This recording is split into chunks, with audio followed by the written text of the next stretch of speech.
ಕಾಂಗ್ರೆಸ್ನ ಸದಸ್ಯರಾಗಿರುವಂತಹ ಭಾರತಿ ಶೆಟ್ಟಿ ಅವರಿದ್ದಾರೆ, ಅವರಿಗೆ ಈ ಪತ್ರಿಕಾಗೋಷ್ಠಿಗೆ ಸ್ವಾಗತ. ಅದೇ ರೀತಿ ಜಿಲ್ಲಾ ಅಧ್ಯಕ್ಷರಾಗಿರುವಂತಹ ಎಸ್ ಹರೀಶ್ ಅವರಿದ್ದಾರೆ, ಅವರಿಗೆ ಈ ಪತ್ರಿಕಾಗೋಷ್ಠಿಗೆ ಸ್ವಾಗತ. ರಾಜ್ಯದ ವಕ್ತಾರರಾಗಿರುವಂತಹ ಡಾಕ್ಟರ್ ನರೇಂದ್ರ ರಂಗಪ್ಪ ಅವರಿದ್ದಾರೆ, ಅವರಿಗೆ ಈ ಪತ್ರಿಕಾಗೋಷ್ಠಿಗೆ ಸ್ವಾಗತ. ಈ ಪತ್ರಿಕಾಗೋಷ್ಠಿಯನ್ನು ಶೋಭಾ ಕರ್ನಾಟಕ ನಡೆಸಿಕೊಡ್ಬೇಕಂತ ಹೇಳಿ ಮಾಧ್ಯಮದ ಸ್ನೇಹಿತರೆ, ಕರ್ನಾಟಕ ರಾಜ್ಯದಲ್ಲಿ ಯಾವಾಗ ಕಾಂಗ್ರೆಸ್ ಆಡಳಿತಕ್ಕೆ ಬರುತ್ತೆ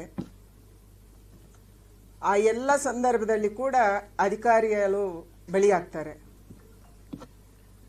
2013ರಿಂದ 2018 ತನಕ ಸಿದ್ದರಾಮಯ್ಯನವರ ಸರ್ಕಾರ ಇತ್ತು. DK ರವಿ ಬಲಿಯಾದರು, ಗಣಪತಿ ಅವರು ಬಲಿಯಾದರು, ಹಂದಿಬಾಗ್ ಅವರು ಬಲಿಯಾದರು.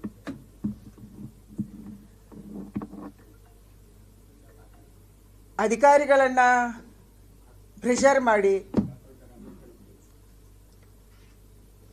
ಅಧಿಕಾರಿಗಳಿಂದ ವಸೂಲಿ ಮಾಡಿ ಅಧಿಕಾರಿಗಳು ಮತ್ತೆ ಅವರು ಕೊಟ್ಟಂತ ಹಣಕ್ಕೆ ಜನರಿಂದ ವಸೂಲಿ ಮಾಡಿ ಅವರನ್ನು ಪ್ರೆಷರ್ಗೆ ತಳ್ಳುವಂತ ಒಂದು ಪರಿಪಾಠವನ್ನ ಕಾಂಗ್ರೆಸ್ ಸರ್ಕಾರ ಇಟ್ಕೊಂಡು ಬಂದಿದೆ.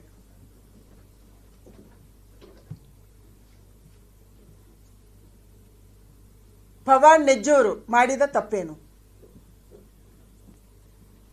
ಬಳ್ಳಾರಿ SP 1ನೇ ತಾರೀಕು ಅವರ ಅಪಾಯಿಂಟ್ಮೆಂಟು ಅಲ್ಲಿಗೆ ಆಗುತ್ತೆ, ಅವರಿಗೆ ಟ್ರಾನ್ಸ್ಫರ್ ಆಗುತ್ತೆ. ಹೊಸದಾಗಿ ಅವರು ಸುಮಾರು ಮಧ್ಯಾಹ್ನ ಮೇಲೆ ಚಾರ್ಜ್ ತಗೊಂತಾರೆ 3-4 ಗಂಟೆಗೆ. ಚಾರ್ಜ್ ತಗೊಂಡು ಸ್ಟೇಷನ್ ಅನ್ನ ಪರಿಚಯ ಮಾಡೋದ್ರ ಒಳಗೆ ಬಳ್ಳಾರಿಯಲ್ಲಿ ಗಲಭೆ ನಡೆಯುತ್ತೆ. ಗಲಭೆ ಯಾರಿಂದ ನಡೆಯುತ್ತೆ? ಕಾಂಗ್ರೆಸ್ MLA ಭರತ್ ರೆಡ್ಡಿ, ಅವರ ಆಪ್ತ ಸತೀಶ್ ರೆಡ್ಡಿ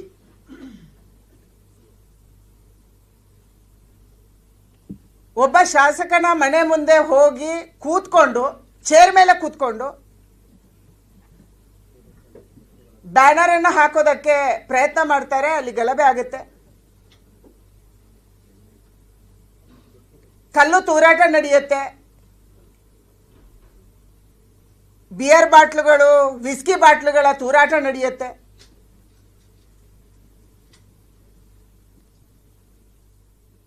ಇನ್ನೊಬ್ಬರ ಮನೆ ಮುಂದೆ ಹೋಗಿ ಬ್ಯಾನರ್ ಹಾಕುವಂತ ಪರಿಸ್ಥಿತಿ, ಮತ್ತೆ ಅಲ್ಲಿ ಕೂತ್ಕೊಂಡು ಗುಂಡಾಗಿರಿ ಮಾಡಿ ಅಷ್ಟೊಂದು ದರ್ಪದಿಂದ ಬ್ಯಾನರ್ ಹಾಕಕ್ಕೆ ಸತೀಶ್ ರೆಡ್ಡಿ ಯಾರು? ಸತೀಶ್ ರೆಡ್ಡಿಗೂ ಕಾಂಗ್ರೆಸ್ ಸರ್ಕಾರಕ್ಕೂ ಏನು ಸಂಬಂಧ? ಭರತ್ ರೆಡ್ಡಿಗೂ ಏನು ಸಂಬಂಧ? ಸತೀಶ್ ರೆಡ್ಡಿಯ ಗನ್ಮೆನ್ ಆರಿಸಿದ ಗುಂಡಿನಿಂದ ರಾಜಶೇಖರ್ ಅಣ್ಣವರು ತೀರ್ಕೊಂತಾರೆ. ಇದಕ್ಕೆ ಹೊಣೆ ಯಾರು? ಭರತ್ ರೆಡ್ಡಿ ಅವರು ಇಷ್ಟೊಂದು ದರ್ಪ ತೋರಿಸಿ, ಇಷ್ಟೊಂದು ಅಹಂಕಾರ ತೋರಿಸಿ, ನಾನು ರಕ್ತ ಕುಡಿತೀನಿ, ರಕ್ತಪಾತ ಮಾಡ್ತೀನಿ, ಬೆಂಕಿ ಹಚ್ತೀನಿ ಈ ಮಾತು ಹೇಳಿದ್ರು ಕೂಡ ಇವತ್ತಿನ ತನಕ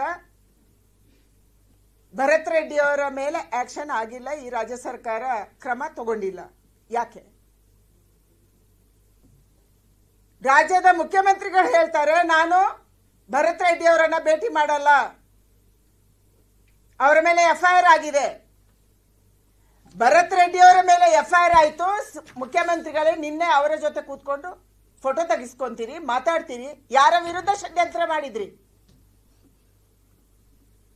ನಿನ್ನೆ ಭರತ್ ರೆಡ್ಡಿ ಅವರ ಜೊತೆ ಕೂತ್ಕೊಂಡು ಉಸ್ತುವಾರಿ ಸಚಿವರು ಮತ್ತು ನೀವು ಯಾರ ವಿರುದ್ಧ ಷಡ್ಯಂತ್ರ ಮಾಡಿದ್ರಿ?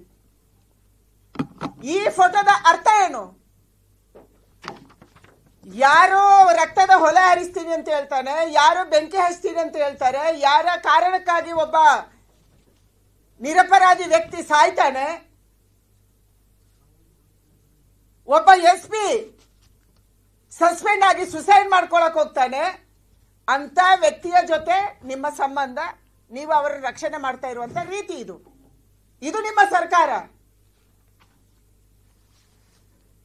ನಾನು ಸರ್ಕಾರಕ್ಕೆ ಕೇಳಕ್ಕೆ ಇಚ್ಛೆ ಪಡ್ತೀನಿ, ಗಣಪತಿದಾಯ್ತು, ಸುಸೈಡ್ ಮಾಡ್ಕೊಂಡ್ರು, ವಿಡಿಯೋ ಮಾಡಿ ಸುಸೈಡ್ ಮಾಡ್ಕೊಂಡ್ರು, ಏನೂ ಆಗ್ಲಿಲ್ಲ. ಅವರ ಮನೆಯವರನ್ನು ತಂದು ಎದುರು ನಿಲ್ಸಿದ್ರಿ. ಡಿ.ಕೆ. ರವಿ ಅನುಮಾನಾಸ್ಪದವಾಗಿ ಸತ್ತೋದ್ರು, ಅವರ ಮನೆ ಮಂದಿಯನ್ನು ತಂದು ಎದುರು ನಿಲ್ಸಿದ್ರಿ. ಈಗ ಮತ್ತೆ ಪವನ್ ನೆಜ್ಜೂರು ಯಾವ ಹೊಸದಾಗಿ SP ಬಳ್ಳಾರಿಗೆ ಹೋದ್ರು, ಹೊಸದಾಗಿ ಚಾರ್ಜ್ ತಗೊಂಡ್ರು, ಮಾಧ್ಯಮದವರು ತೋರಿಸಿದ್ಮೇಲೆ, ನಾವು ಮಾತಾಡಕ್ಕೆ ಶುರು ಮಾಡಿದ್ಮೇಲೆ ಅವರ ತಂದೆಯನ್ನು ತಂದು ಎದುರು ನಿಲ್ಸಿದ್ರಿ. ತಂದೆಗೆ ಒತ್ತಡ ತಂದು ಪ್ರೆಸ್ ರಿಲೀಸ್ ಮಾಡಿಸ್ತೀರಿ. ನಾನು ಈ ಸರ್ಕಾರಕ್ಕೆ ಕೇಳಕ್ಕೆ ಇಚ್ಛೆ ಪಡುವಂಥದ್ದು, ಪವನ್ ನೆಜ್ಜೂರ್ ಅವರು ಯಾಕೆ ಆತ್ಮಹತ್ಯೆಗೆ ಪ್ರಯತ್ನ ಪಟ್ಟರು? ಪವನ್ ನೆಜ್ಜೂರ್ ಅವರನ್ನ ಕೇವಲ 2 ಗಂಟೆ ಒಳಗೆ ಚಾರ್ಜ್ ತಗೊಂಡು, ಅವರು ಇನ್ನು ಬಳ್ಳಾರಿಯ ಪರಿಚಯ ಮಾಡ್ಕೊಂಡಿಲ್ಲ, ಆಫೀಸರ್ಸ್ ಪರಿಚಯ ಮಾಡ್ಕೊಂಡಿಲ್ಲ, ಅವರನ್ನ ಸಸ್ಪೆಂಡ್ ಯಾಕೆ ಮಾಡಿದ್ರಿ? ಜಮೀರ್ ಖಾನ್ ಅವರು ಎಷ್ಟು ಬಿಡ್ಡಿಂಗ್ ಮಾಡಿದ್ರು ಬಳ್ಳಾರಿ SP-ಗೆ? ಆ ಬಿಡ್ಡಿಂಗ್ ಅಲ್ಲಿ ನಿಮ್ಗೆ ಕಡಿಮೆ ಬಂದಿದೆ ಅಂತ ಅನ್ನಿಸ್ತಾ, ಅಥವಾ ಇನ್ನೂ ಹೆಚ್ಚು ಬಿಡ್ಡಿಂಗ್ ಬಂತ? ಅದಕ್ಕಾಗಿ ಹೊಸ ಅಧಿಕಾರಿ ತರಕ್ಕೆ ನೀವು ಪ್ಲಾನ್ ಮಾಡಿದ್ರ? ಯಾಕೆ ಪವನ್ ನೆಜ್ಜೂರಿಗೆ ಸಸ್ಪೆಂಡ್ ಮಾಡಿದ್ರಿ? ಅದೇ ಜಿಲ್ಲೆಯಲ್ಲಿ ಹಲವಾರು ವರ್ಷಗಳಿಂದ ಇದ್ದಂತ ಯಾವ ಭರತ್ ರೆಡ್ಡಿ ಅಲ್ಲಿ ನುಗ್ಗುವಾಗ, ಪೊಲೀಸರನ್ನೇ ಛೇದಿಸಿ ನುಗ್ಗುವಾಗ ಅವರಿಗೆ ಸೆಕ್ಯೂರಿಟಿ ಕೊಡ್ತಿದ್ದ DYSP, ಅವರನ್ನ ಯಾಕೆ ನೀವು ಸಸ್ಪೆಂಡ್ ಮಾಡಿಲ್ಲ? ಇನ್ಸ್ಪೆಕ್ಟರ್ ಯಾಕೆ ಮಾಡಿಲ್ಲ? ಪವನ್ ನೆಜ್ಜೂರ್ ಮೇಲೆ ನಿಮ್ಗಿದ್ದಂತ ಕೋಪ ಏನು? ಇವತ್ತು ಪವನ್ ನೆಜ್ಜೂರು ನಿನ್ನೆ ಮೊನ್ನೆಯಿಂದ ಎಲ್ಲಿದ್ದಾರೆ? ಪವನ್ ನೆಜ್ಜೂರ್ ಅವರು ಒಬ್ಬ IPS ಅಧಿಕಾರಿ, ಯಂಗ್ ಅಧಿಕಾರಿ, ತನಗಾದಂತ ಅವಮಾನಕ್ಕೆ ನೊಂದು ಅವರ ಆತ್ಮಹತ್ಯೆಗೆ ಪ್ರಯತ್ನ ಮಾಡ್ತಾರೆ. ಡೆತ್ ನೋಟ್ ಅನ್ನ ಬರೆದಿಡ್ತಾರೆ. ಆ ಡೆತ್ ನೋಟ್ ಅಲ್ಲಿ ಏನಿದೆ, ಯಾಕೆ ಮುಚ್ಚಿಡ್ತಾ ಇದ್ದೀರಿ? ಆ ಡೆತ್ ನೋಟ್ ಇವತ್ತು ಸಾರ್ವಜನಿಕರ ಗಮನಕ್ಕೆ ಬರಬೇಕಾಗಿದೆ. ನಮ್ಗಿರುವಂತ ಮಾಹಿತಿ ಪ್ರಕಾರ ಡೆತ್ ನೋಟ್ ಅಲ್ಲಿ 2 ಪೊಲೀಸ್ ಆಫೀಸರ್ಸ್, ಉನ್ನತ ಅಧಿಕಾರಿಗಳ ಹೆಸರಿದೆ. ಈ ಉನ್ನತ ಅಧಿಕಾರಿಗಳು ಬೆಂಗಳೂರಿನ DCPಯನ್ನ ತುಮಕೂರಿನ ರಿಸಾರ್ಟ್ಗೆ ಎಲ್ಲಿ ಕಳಿಸಿದ್ರಿ? ಫಾರ್ಮ್ ಹೌಸ್ಗೆ ನೀವು ಎಲ್ಲಿ ಕಳಿಸಿದ್ರಿ? ಯಾರನ್ನು ಕಳಿಸಿದ್ರಿ? ಯಾಕೆ ಕಳಿಸಿದ್ರಿ? ತುಮಕೂರು ಜಿಲ್ಲೆಯ ರಿಸಾರ್ಟ್ ಅಲ್ಲಿ ಏನ್ ನಡೀತಾ ಇದೆ? ಬೆಂಗಳೂರಿಂದ ಹೋದಂತ DCP ಯಾರು? ಅವ್ರು ಯಾಕೆ ಹೋದ್ರು? ರಾಜ್ಯದ ಉನ್ನತ ಪೊಲೀಸ್ ಅಧಿಕಾರಿ ಅವರನ್ನು ಯಾಕೆ ಕಳಿಸ್ಕೊಟ್ರು? ಪವನ್ ನೆಜ್ಜೂರ್ ಅವರು ಬರೆದಂತ ಡೆತ್ ನೋಟ್ ಅನ್ನ ಏನ್ ಮಾಡಿದ್ರಿ?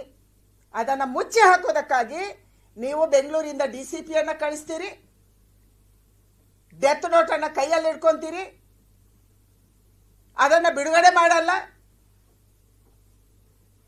ಖಾಸಗಿ ಆಸ್ಪತ್ರೆಗೆ ಹೋಗಿ ಯಾವ ಮಾತ್ರೆಯನ್ನ ಪವನ್ ನೆಜ್ಜೂರು ನುಗ್ಗಿದ್ರು ಅದನ್ನ ಹೊಟ್ಟೆ ಕ್ಲೀನ್ ಮಾಡಿಸುವಂತದ್ದಾಗತ್ತೆ.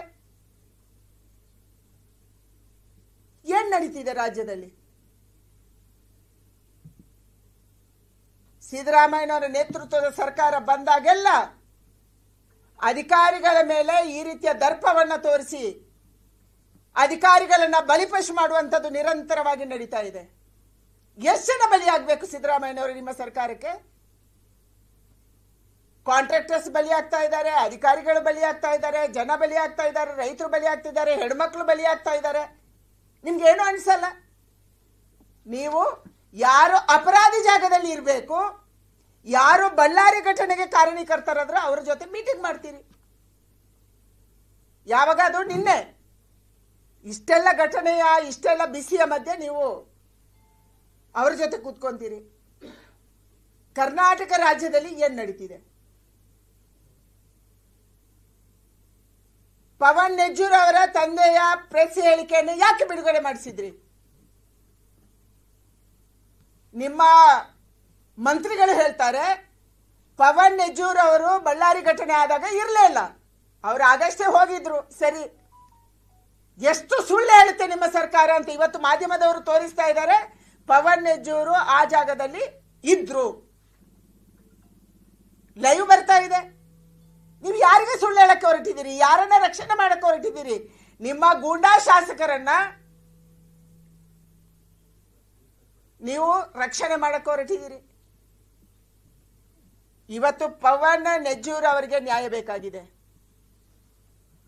ರಾಜ್ಯದ ಪೊಲೀಸ್ ಅಧಿಕಾರಿಗಳ, ರಾಜ್ಯದ ಇತರ ಅಧಿಕಾರಿಗಳ, ರೆವೆನ್ಯೂ ಅಧಿಕಾರಿಗಳ ನೈತಿಕ ಬಲ ಕುಗ್ತಾ ಇದೆ. ಒಂದು ನಿಮ್ಮ ಬಿಡ್ಡಿಂಗ್ ಕಾರಣಕ್ಕೆ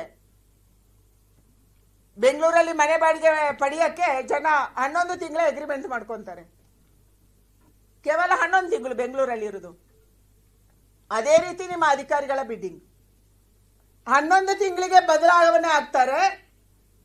ಹೊಸಬರಿ ಹೆಚ್ಚು ದುಡ್ಡು ಕೊಟ್ರೆ ಆ ಜಾಗಕ್ಕೆ ಬರ್ತಾರೆ, ಇಲ್ಲ ನೀನು ಅದಕ್ಕಿಂತ ಹೆಚ್ಚು ದುಡ್ಡು ಕೊಡಬೇಕು. ಬೆಂಗಳೂರಲ್ಲಿ ಒಂದು ರೀತಿಯ ಬಿಡ್ಡಿಂಗು, ರಾಜ್ಯದ ಇತರ ಕಡೆ ಇನ್ನೊಂದು ರೀತಿಯ ಬಿಡ್ಡಿಂಗು.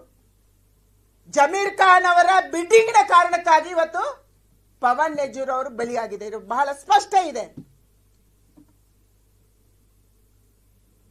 ಬಳ್ಳಾರಿಯನ್ನು ಏನ್ ಮಾಡಕ್ಕೆ ಹೊರಟಿದ್ದೀರಿ ಜಮೀರ್ ಖಾನ್ ಅವರೇ? ನೀವು ಏನ್ ಮಾಡಕ್ಕೆ ಹೊರಟಿದ್ದೀರಿ? ದಯಮಾಡಿ ಇಂಥ ಅಧಿಕಾರಿಗಳನ್ನು ಬಲಿ ಪಡುವುದನ್ನು ನೀವು ಮೊದಲು ನಿಲ್ಲಿಸಿ. ಪವನ್ ನೆಜ್ಜೂರ್ ಅವರ ಸಸ್ಪೆನ್ಷನ್ಗೆ ಸರ್ಕಾರ ಇವತ್ತು ಉತ್ತರ ಕೊಡಬೇಕು. ಪವನ್ ನೆಜ್ಜೂರ್ ಅವರ ಆತ್ಮಹತ್ಯೆಗೆ ಇವತ್ತು ಆತ್ಮಹತ್ಯೆಯ ಪ್ರಕರಣಕ್ಕೆ, ಅವರ ಪ್ರಯತ್ನಕ್ಕೆ ಸರ್ಕಾರ ಉತ್ತರ ಕೊಡಬೇಕು. ಪವನ್ ನೆಜ್ಜೂರ್ ಅವರ ಡೆತ್ ನೋಟು ಅದರಲ್ಲಿ ಏನಿದೆ ಇದನ್ನ ಬಹಿರಂಗಗೊಳಿಸಬೇಕು.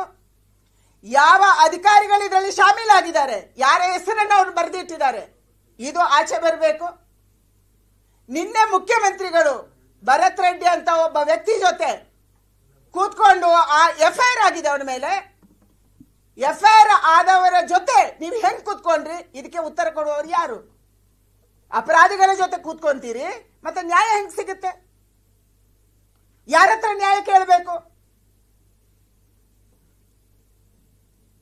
ಅದಕ್ಕಾಗಿ ನಾನು ಆಗ್ರಹ ಮಾಡ್ತೀನಿ, ಈ ಎಲ್ಲ ಅಂಶಗಳು ಕೂಡ ಇವತ್ತು ಆಚೆ ಬರಬೇಕಾಗಿದೆ. ನಮ್ಮ ಪೊಲೀಸ್ ವ್ಯವಸ್ಥೆಗೆ ದೇಶದಲ್ಲಿ ಒಳ್ಳೆಯ ಹೆಸರಿದೆ. ಇದನ್ನ ಬಿಗಡಾಯಿಸುತ್ತಾ ಇರುವಂತದ್ದು ಕಾಂಗ್ರೆಸ್ ಸರ್ಕಾರ. ಭ್ರಷ್ಟಾಚಾರ ಇಲ್ಲದೆ ಟ್ರಾನ್ಸ್ಫರ್ ಆಗಲ್ಲ, ಭ್ರಷ್ಟಾಚಾರ ಇಲ್ಲದೆ ಪ್ರಮೋಷನ್ ಆಗಲ್ಲ, ಭ್ರಷ್ಟಾಚಾರ ಇಲ್ಲದೆ ಅಪಾಯಿಂಟ್ಮೆಂಟ್ ಆಗಲ್ಲ. ಈ ಹಂತಕ್ಕೆ ಇವತ್ತು ಈ ಸರ್ಕಾರವನ್ನ ನೀವು ತಗೊಂಡೋಗಿದ್ದೀರಿ. ಬೆಂಗಳೂರಲ್ಲೂ ಅದೇ ಕತೆ, ಬೆಂಗಳೂರಿನ ಆಚೆನೂ ಅದೇ ಕತೆ. ಅದನ್ನು ಸಂಗ್ರಹ ಮಾಡಕ್ಕೆ ನಮ್ಮ ಅಧಿಕಾರಿಗಳು 11 ತಿಂಗಳು ಪರದಾಡಬೇಕು, ಮತ್ತೆ ಹೊಸ ದುಡ್ಡು ಕೊಡಬೇಕು. ಇದು ಇವತ್ತು ಕರ್ನಾಟಕ ರಾಜ್ಯದ ನೀತಿ ಆಗಿದೆ. ಕಾಂಪಿಟಿಷನ್, ಉಸ್ತುವಾರಿ ಸಚಿವನಿಗೆ ಎಷ್ಟು, ಮುಖ್ಯಮಂತ್ರಿ ಮನೆಗೆ ಎಷ್ಟು, ಉಪಮುಖ್ಯಮಂತ್ರಿ ಮನೆಗೆ ಎಷ್ಟು, ಯಾವ ಮಂತ್ರಿಗಳಿಗೆ ಎಷ್ಟು, ಆಯಾ ಕಾಂಗ್ರೆಸ್ ಶಾಸಕನಿಗೆ ಎಷ್ಟು, ಇದಿವತ್ತು ಕರ್ನಾಟಕದಲ್ಲಿ ನಡೀತಾ ಇರುವುದು. ಜನ ಬೇಸತ್ತಿದ್ದಾರೆ, ಅಧಿಕಾರಿಗಳು ಬೇಸತ್ತಿದ್ದಾರೆ. ನಿಮ್ಮ ಅಧಿಕಾರಿಗಳನ್ನು ಒಂದಿನ ಕುಂಡ್ರಿಸಿಕೊಂಡು ಕೇಳಿ ಸಿದ್ದರಾಮಯ್ಯನವರು, ನೀವು ಯಾವತ್ತ ಅಧಿಕಾರಿಗಳ ಸಭೆ ನಡೆಸಿದ್ರಿ? ಎಲ್ಲಿ ಜಿಲ್ಲಾ ಸಭೆ ನಡೆಸಿದ್ರಿ? ಎಲ್ಲಿ ಅಧಿಕಾರಿಗಳ ಸಭೆ ನಡೆಸಿದ್ರಿ? ಕೇಳಿ ಅವರನ್ನ, ನಿಮ್ಮ ಕಷ್ಟ ಏನಪ್ಪ ಅಂತ ಕೇಳಿ. ಆವಾಗ ನಿಮ್ಗೆ ಉತ್ತರ ಬರುತ್ತೆ. ನಾನು ಮೊನ್ನೆ ಏರ್ಪೋರ್ಟ್ ಇಂದ ಬರುವಾಗ ಒಬ್ಬರ ಅಧಿಕಾರಿಗೆ ಫೋನ್ ಮಾಡಿದೆ, ಯಾಕೆ ಇಷ್ಟೊಂದು ಟ್ರಾಫಿಕ್ ಇರುತ್ತೆ? ಮೊದಲು ಇಷ್ಟು ಇರ್ತಾ ಇರಲಿಲ್ಲ, ಇವತ್ತು ಬ್ರಿಡ್ಜ್ ಮೇಲೆ ಕೂಡ ಟ್ರಾಫಿಕ್ ಇರುತ್ತೆ ಅಂತ ಹೇಳಿ. ಆ ಬ್ರಿಡ್ಜ್ ಮೇಲೇನು ಸಂಗ್ರಹ ಮಾಡ್ತಾರೆ ನಿಲ್ಲಿಸ್ಕೊಂಡು. ಯಾಕೆ ಅಂತ ಕೇಳಿದ್ರೆ ಅವರು ಹೇಳ್ತಾರೆ, ನಾವು ಮಂತ್ಲಿ ಪೇಮೆಂಟ್ ಮಾಡಬೇಕು, ಸಂಗ್ರಹ ಮಾಡಿಲ್ಲ ಅಂದ್ರೆ ನೀವು ಕೊಡ್ತೀರಾ ಅಂತ ನನಗೆ ತಮಾಷೆಗೆ ಅಧಿಕಾರಿ ಕೇಳಿದ್ರು. ಇದು ಅವರ ಮಾತು, ಇದು ಅಧಿಕಾರಿಗಳ ಮಾತು. ನಾವಿಲ್ಲಿ ಕಲೆಕ್ಷನ್ ಮಾಡಿಲ್ಲ ಅಂದ್ರೆ ಪ್ರತಿ ತಿಂಗಳು ನಾವು ಎಲ್ಲಿಂದ ಕೊಡೋದು? ಪೇಮೆಂಟ್ ಎಲ್ಲಿಂದ ಮಾಡೋದು? ಇದು ನಮ್ಮ ಅಧಿಕಾರಿಗಳು ಕೇಳ್ತಾ ಇರುವಂತ ಪ್ರಶ್ನೆ. ಈ ಪ್ರಶ್ನೆಗೆ ಯಾರು ಉತ್ತರ ಕೊಡಬೇಕು? ಸಿದ್ದರಾಮಯ್ಯನವರೇ, ನಿಮ್ಮ ಮೂಗಿನ ನೇರದ ಕೆಳಗೆ ಇದು ನಡೀತಾ ಇದೆ. ಅಪರಾಧಿಗಳ ಜೊತೆ ಸೇರಿ ನೀವು ಅಪರಾಧಿ ಆಗ್ತಾ ಇದ್ದೀರಿ. ಪವನ್ ನೆಜ್ಜೂರ್ ಅವರ ಈ ಪ್ರಕರಣಕ್ಕೆ ಸರ್ಕಾರ ತಕ್ಷಣ ಉತ್ತರ ಕೊಡಬೇಕನ್ನುವಂತ ಆಗ್ರಹವನ್ನು ನಾನು ಮಾಡ್ತಾ ಇದ್ದೀನಿ. ಯಾವ ಅಧಿಕಾರಿಯ ಕಾರಣಕ್ಕಾಗಿ ಇವನಿಗೆ ಈ ಪರಿಸ್ಥಿತಿ ಬಂತು, ಇದನ್ನ ಸರ್ಕಾರ ಸ್ಪಷ್ಟ ಮಾಡಬೇಕನ್ನುವಂತ ಆಗ್ರಹವನ್ನು ನಾನು ಮಾಡ್ತಾ ಇದ್ದೀನಿ.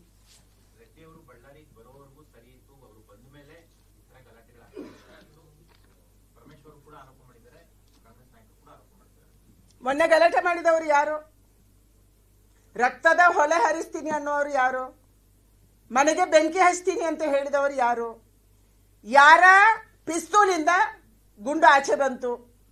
ಯಾರ ಪಿಸ್ತೂಲಿನ ಕಾರಣಕ್ಕಾಗಿ ರಾಜಶೇಖರ್ ಸತ್ತೋದ್ರು? ಇದಕ್ಕೆ ಸರ್ಕಾರ ಉತ್ತರ ಕೊಡ್ಬೇಕಲ್ಲ. ಯಾರು ಗಲಾಟೆ ಮಾಡಿದ್ರು? ಚೇರ್ ಹಾಕೊಂಡು ಬ್ಯಾನರ್ ಕಟ್ಟಿಸುವಷ್ಟು ಅಹಂಕಾರ ಏನ್ ನಡೆಸಿದ್ರಿ ನೀವು?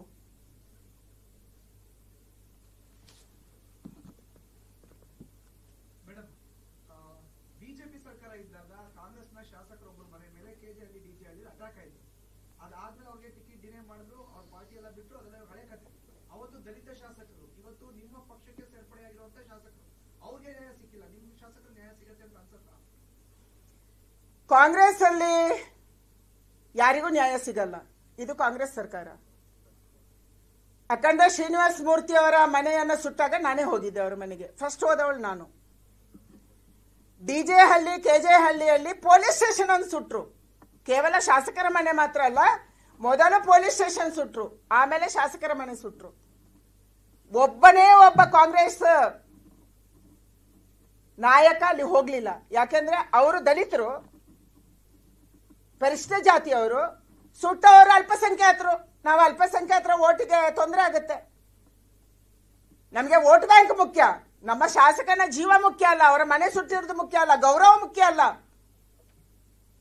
ಡಿಜೆ ಹಳ್ಳಿ ಕೆಜೆ ಹಳ್ಳಿನಲ್ಲಿ ಅಷ್ಟೋ ಮನೆಗಳು, ಮನೆಯನ್ನ ಚುಣ್ಚುಣ್ಕೆ ಅಂತ ಹೇಳ್ತಾರಲ್ಲ, ಹುಡುಕಿ ಹುಡುಕಿ ಹುಡುಕಿ ಹಿಂದೂಗಳ ಮನೆಯನ್ನ ಅಲ್ಲಿ ಹೊಡೆದ್ರು, ಸುಟ್ಟಾಕಿದ್ರು, ಕಲ್ ಬಿಸಾಡಿದ್ರು. ನಾನು ಅಲ್ಲಿ ಹೋದಾಗ ಯಾವ ಹಿಂದೂ ಮನೇನೂ ಸರಿಯಾಗಿರ್ಲಿಲ್ಲ. ಕಿಟಕಿ ಹೊಡೆದಿತ್ತು, ಬೈಕ್ ಸುಟ್ಟಿತ್ತು, ಮನೆ ಸುಟ್ಟಿತ್ತು. ಮನೆ ಮುಂದೆ ನಿಲ್ಸಿದಂತ ಯಾವುದೇ ವೆಹಿಕಲ್ ಇಲ್ಲ. ನಾವು ಹೋಗಿದ್ದೆ. ಅಖಂಡ ಶ್ರೀನಿವಾಸ ಮೂರ್ತಿ ಒಬ್ಬ ಕಾಂಗ್ರೆಸ್ MLA ಆಗಿ ಅವನಿಗೆ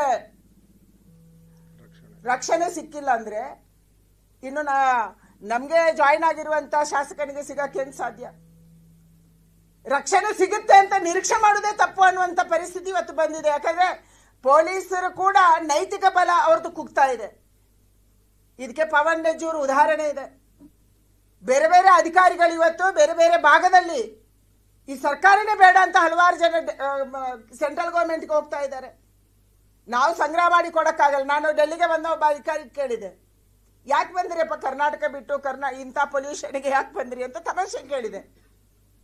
ಅವರಂತಾರೆ, ನಾವು ಸಂಗ್ರಹ ಮಾಡಕ್ಕಾಗಲ್ಲ ಮೇಡಮ್, ನಾವು ಇವರಿಗೆ ಸಂಗ್ರಹ ಮಾಡಿ ಪ್ರತಿ ತಿಂಗಳು ಪೇಮೆಂಟ್ ಮಾಡಕ್ಕಾಗಲ್ಲ, ನಾವಿಲ್ಲಿ ನೆಮ್ಮದಿಯಾಗಿದ್ದೀವಿ ಅಂತ ಹೇಳ್ತಾರೆ. ಇದು ಪರಿಸ್ಥಿತಿ ನಮ್ಮ ರಾಜ್ಯದ ಅಧಿಕಾರಿಗಳದ್ದು.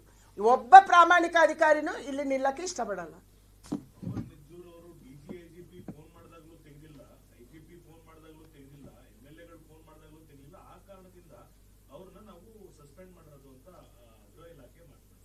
ಅವರು ಗಲಾಟೆ ಮಧ್ಯೆ ಇದ್ರು. ಅವರು ಗಲಾಟೆ ಮಧ್ಯೆ ಇದ್ದಾಗ ಫೋನ್ ಕೇಳಿಸುತ್ತಾ? ಫೋನ್ ತೆಗಿಬೇಕಾ? ಯಾವ ದೊಡ್ಡ ಮನುಷ್ಯರು ಅಂತ ನೀವು ಅಲ್ಲಿ ಗಲಾಟೆ ಕಂಟ್ರೋಲ್ ಮಾಡ್ಬೇಕು. ಅವನು ಇವತ್ತು ಮಾಧ್ಯಮದಲ್ಲಿ ನೀವೇ ತೋರಿಸ್ತಾ ಇದ್ದೀರಿ, ಅವರ ಜೊತೆ ಇದ್ದಾರೆ ಅಲ್ಲಿ. ಅವರು ಜಾಯಿನ್ ಆಗಿ 2 ಗಂಟೆ 3 ಗಂಟೆ ಆಗಿದೆ, ಗಾಬರಿ ಆಗಿರ್ತಾರೆ, ಅಲ್ಲಿ ಹೋಗಿರ್ತಾರೆ. ಅಲ್ಲಿ ಹೋದಾಗ ಈ ಗಲಾಟೆ ಮಧ್ಯೆ ಯಾವ ಫೋನನ್ನು ತಗೊಳಕ್ಕಾಗಲ್ಲ. ಫೋನು ತಗೊಳ್ಬೇಕು ಅಂತ ನಿರೀಕ್ಷೆ ಮಾಡೋದೇ ತಪ್ಪು. ನೀವು ಗಲಾಟೆಯನ್ನು ಕಂಟ್ರೋಲ್ ಮಾಡ್ಬೇಕಾ, ಇಲ್ಲ ಫೋನ್ ಅಟೆಂಡ್ ಮಾಡ್ಬೇಕಾ?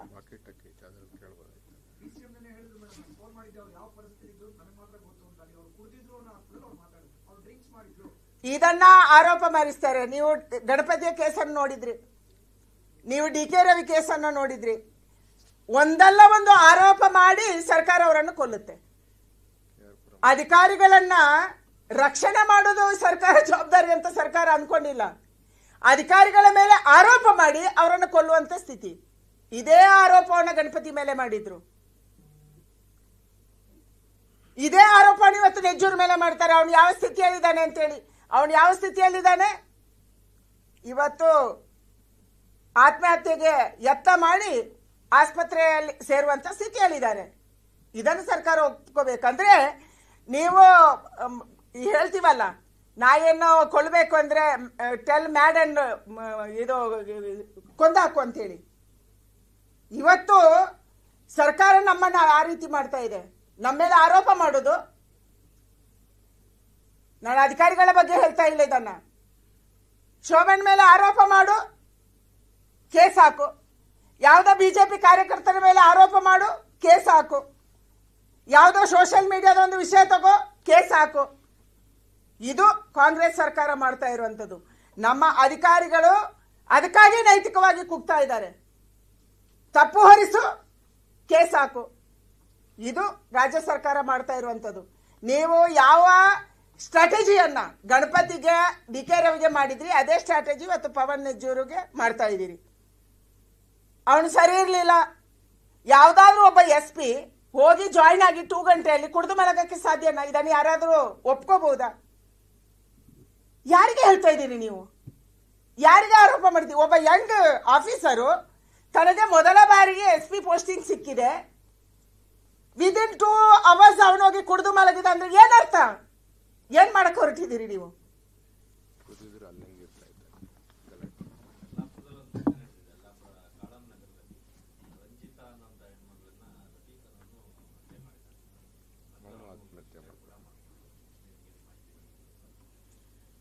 ಕರ್ನಾಟಕ ರಾಜ್ಯದಲ್ಲಿ ಕಾನೂನು ವ್ಯವಸ್ಥೆ ಪೂರ್ತಿ ಹದಗೆಟ್ಟಿದೆ. ಯಾರಿಗೆ ಯಾರ ಮೇಲೆ ಕಂಟ್ರೋಲ್ ಇಲ್ಲ, ಯಾರಿಗೆ ಯಾರ ಮೇಲೆ ಭಯ ಇಲ್ಲ, ಯಾರು ಏನ್ ಮಾಡಿದ್ರು ಇಲ್ಲಿ ನಡೆಯುತ್ತೆ ಅನ್ನುವಂಥ ಸ್ಥಿತಿ ನಿರ್ಮಾಣ ಆಗಿದೆ. ಅದಕ್ಕಾಗಿ ಇವತ್ತು ಇದೆಲ್ಲವೂ ನಡೀತಾ ಇದೆ. ಮತ್ತೆ ಯಾವ ಹೆಣ್ಮಕ್ಳು ಇವತ್ತು ಕರ್ನಾಟಕ ರಾಜ್ಯದಲ್ಲಿ ಅತ್ಯಂತ ಹೆಚ್ಚು ದೊಡ್ಡ ಪ್ರಮಾಣದ ಹೆಣ್ಮಕ್ಕಳ ನಾಪತ್ತೆ ಆಗ್ತಾ ಇದೆ, ಲವ್ ಜಿಹಾದ್ ನಡೀತಾ ಇದೆ. ಯಾಕಂದ್ರೆ ಸರ್ಕಾರ ಏನು ಮಾಡ್ತಾ ಇಲ್ಲ. ನಮ್ಮ ಪೊಲೀಸರ ಕೈಯನ್ನು ಕೂಡ ಕಟ್ಟಿ ಹಾಕುವಂತ ಕೆಲಸವನ್ನ ಸರ್ಕಾರ ಮಾಡ್ತಾ ಇದೆ.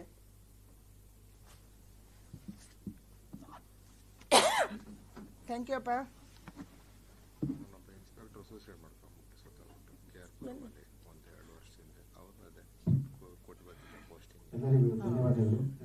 KR ಅಲ್ಲಿ ನಿಮ್ಗೆ ಗೊತ್ತಿದೆ, ಒಬ್ಬ ಇನ್ಸ್ಪೆಕ್ಟರ್ ಸುಸೈಡ್ ಮಾಡ್ಕೊಂಡ್ರು. ಅದರಲ್ಲಿ ಬಂದಿರುವ ಮಾಹಿತಿ ಪ್ರಕಾರನೂ ಕೂಡ ಬಹಳ ದೊಡ್ಡ ಪ್ರಮಾಣದ ದುಡ್ಡನ್ನ ಬೆಂಗಳೂರಿನ ಇನ್ಸ್ಪೆಕ್ಟರ್ ರಿಶ್ವತ್ ಕೊಟ್ಟಿದ್ರು, ಅಂದ್ರೆ ಭ್ರಷ್ಟಾಚಾರ ಸಾಲ ಮಾಡಿ ಕೊಟ್ಟಿದ್ರು, ಮತ್ತೆ ಟ್ರಾನ್ಸ್ಫರ್ ಮಾಡಿದ್ರು. ಅದಕ್ಕೆ ಸುಸೈಡ್ ಮಾಡ್ಕೊಂಡ. ಅಂದ್ರೆ ನಮ್ಮ ಅಧಿಕಾರಿಗಳು ಎಷ್ಟು ಫ್ರಸ್ಟ್ರೇಟ್ ಆಗ್ತಿದ್ದಾರೆ ಅನ್ನೋದಕ್ಕೆ ಇದು ಉದಾಹರಣೆ. ಎಷ್ಟೋ ದುಡ್ಡು ಸಂಗ್ರಹ ಮಾಡಿ ಕೊಡ್ತಾರೆ, 10 ತಿಂಗಳ 11 ತಿಂಗಳಿಗೆ ಹೊಸ ಬಿಡ್ಡಿಂಗ್ ಬಂದ್ರೆ ಅವನು ಎಲ್ಲಿಂದ ಕೊಡ್ಬೇಕು? ನೀನಲ್ಲ, ನೀನೊಬ್ಬ ಅಧಿಕಾರಿ ಬರ್ತಾನೆ, ನಿನ್ನಿಂದ ಹೆಚ್ಚು ಕೊಟ್ಟು ಬಂದೆ ಅಂತ ಹೇಳಿದ್ರು. ನಾನು ಮೊನ್ನೆ ಕೆಂಗೇರಿಗೆ ಹೋಗಿದ್ದೆ. ಯಾವ ಅಧಿಕಾರಿ ನಮ್ಗೆ ಪರಿಚಯ ಮಾಡಿಕೊಳ್ಳೋದ್ರೊಳಗೆ ಅವ್ರು ಟ್ರಾನ್ಸ್ಫರ್ ಆಗ್ತಾರೆ. ಇನ್ಯಾವನ ಬಂದಿದ್ದಾನೆ ಅಂತ ಕೇಳಿದ್ರೆ ಹೇಳ್ತಾರೆ 10-11 ತಿಂಗಳಿಗೆ ಹೊಸದಾಗಿ ದುಡ್ಡು ಕೊಳ್ತಾರಂತೆ. ನೀನು 50 ಲಕ್ಷ ಕೊಟ್ಟು ಬಂದಿದ್ದಿ, ಇನ್ನೊಬ್ಬ 75 ಲಕ್ಷ ಕೊಡಕ್ಕೆ ಈಗ ರೆಡಿ ಇದ್ದಾರೆ. ನೀನು 75 ಲಕ್ಷ ಕೊಡೋದಾದ್ರೆ ನಿಲ್ಲು, ಇಲ್ಲಾಂದ್ರೆ ಜಾಗ ಖಾಲಿ ಮಾಡು. ಇದು ಪರಿಸ್ಥಿತಿ ಇವತ್ತು ಪೊಲೀಸ್ ಸ್ಟೇಷನ್ಗಳದ್ದು. ಆಮೇಲೆ ಮಾತಾಡ್ತೀನಿ ಇದು. Thank you.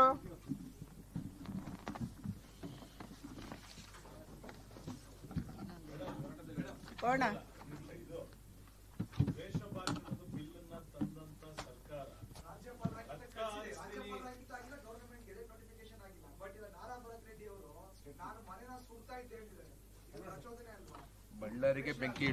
ಬಳ್ಳಾರಿಗೆ ಬೆಂಕಿ ಇಡ್ತೀನಿ ಅಂದಿದ್ದಾರೆ ಅವರು. ಇಷ್ಟು ಅಹಂಕಾರ ಅಂದ್ರೆ Bharath Reddy first time MLA, ಒಬ್ಬ ಯಂಗ್, ಬೆಳೆಯಕ್ಕೆ ಅವಕಾಶ ಇತ್ತು. ಇಷ್ಟು ಅಹಂಕಾರ, ನಾನು ಬಳ್ಳಾರಿಗೆ ಬೆಂಕಿ ಇಡ್ತೀನಿ. ಇವರು ಕಟ್ಟಿರುವ ಗುಡಿಸಲ್ ನೋಡಿ, ಬಳ್ಳಾರಿ ಬೆಂಕಿ ಇಡಕ್ಕೆ. ಬಳ್ಳಾರಿ ಪಕ್ಕದಲ್ಲಿ ಗುಡಿಸಲ್ ಕಟ್ಬಿಟ್ಟು ಆಮೇಲೆ ಬೆಂಕಿ ಇಡ್ತಾರಲ್ಲ, ಹಂಗೆ ಅಂತ ಅಂದ್ಕೊಂಡಿದ್ದಾರೆ ಇವರು. ಏನ್ ನಡೆಸಿದ್ದಾರೆ ಅಂತ ಹೇಳಿ ಆಶ್ಚರ್ಯ ಆಗುತ್ತೆ. ಹೇಟ್ ಬಿಲ್ ಅನ್ನ ತಂದ್ರು. ಯಾವ ಹೇಟ್ಗೆ ಕಾರಣಕ್ಕೆ? ಅದೇ ನಾನು ಅವಾಗ ಹೇಳಿದೆ ಅಲ್ಲ, ನಮ್ಮನ್ನು ಮ್ಯಾಡ್ ಅಂತ ಹೇಳಿ ನಮ್ಗೆ ಕೇಸ್ ಹಾಕಕ್ಕೆ ತಂದ್ರು ಹೇಟ್ ಬಿಲ್ಲು. ಭಾರತೀಯ ಜನತಾ ಪಾರ್ಟಿ ಅವರು ಮಾತಾಡಬಾರ್ದು, RSS ಅವರು ಮಾತಾಡಬಾರ್ದು, ಸೋಷಿಯಲ್ ಮೀಡಿಯಾದವರು ಮಾತಾಡಬಾರ್ದು, ಉದ್ಯೋಗ ಸಿಕ್ಕಿಲ್ಲ ಅಂತ ಯಾರು ಹೋರಾಟ ಮಾಡಬಾರ್ದು. ಯಾರೋ ಹುಬ್ಳಿಯಲ್ಲಿ ಅವರವರಷ್ಟಕ್ಕೆ ಹುಡುಗರು ಹೋರಾಟ ಶುರು ಮಾಡಿದ್ರು, ಅದಾಗಬಾರ್ದು, ಇದಕ್ಕೆ ಮಾಡಿದ್ರು. ಈಗ ಹೇಟ್ ಸ್ಪೀಚ್ ಅವರೇ ಮಾಡ್ತಾ ಇದ್ದಾರೆ, ಮತ್ತೆ ಸುಳ್ಳು ಮಾತಾಡ್ತಾರೆ. ಮಂತ್ರಿಗಳು ಒಬ್ಬ IPS ಅಧಿಕಾರಿಗೆ ಹೇಳ್ತಾರೆ ಅವ್ನು ಕುಡಿದು ಮಲಗಿದ್ದ. ಏನ್ ಹೇಳ್ಬೇಕು ಇದಕ್ಕೆ? ಇದಕ್ಕಿಂತ ಕೆಳಮಟ್ಟಕ್ಕೆ ಒಬ್ಬ ಪೊಲಿಟಿಷಿಯನ್ ಇಳಿಯಕ್ಕೆ ಸಾಧ್ಯ ಇಲ್ಲ. ಇದಕ್ಕಿಂತ ಕೆಳಮಟ್ಟಕ್ಕೆ ಕರೆಕ್ಟ್ ಆಗಿ ಹೇಳ್ತಾರೆ. ಪರಮೇಶ್ವರ್ ಅವರು ಬಾಕಿ ಎಲ್ಲದಕ್ಕೂ ನಂಗೆ ಗೊತ್ತಿಲ್ಲ, ನಾನು ವಿಚಾರಿಸ್ತೀನಿ, ನಾನು ಅಭ್ಯಾಸ ಮಾಡ್ತೀನಿ ಹೇಳ್ತಾರೆ. ಇದವ್ರಿಗೆ ಕರೆಕ್ಟ್ ಗೊತ್ತಿತ್ತು ಅವ್ನು ಕುಡಿದು ಮಲಗಿದಾನೆ ಅಂತ ಹೇಳಿ. ಹೆಂಗಿದೆ ಆ ಆಸ್ಪತ್ರೆ ಎಲ್ಲಿ ಹೋಗಿದ್ರಲ್ಲ, ಒಂದು ತನಿಖೆ ಕಳಿಸ್ಲಿ ಅವರು, ಆವಾಗ ಗೊತ್ತಾಗುತ್ತೆ. ಹೆಚ್ಚಿನ ವಿಡಿಯೋಗಳಿಗೆ ಪ್ರತಿಧ್ವನಿ ಯೂಟ್ಯೂಬ್ ಚಾನೆಲ್ ಸಬ್ಸ್ಕ್ರೈಬ್ ಮಾಡಿ, ಬೆಲ್ ಐಕಾನ್ ಕ್ಲಿಕ್ ಮಾಡಿ.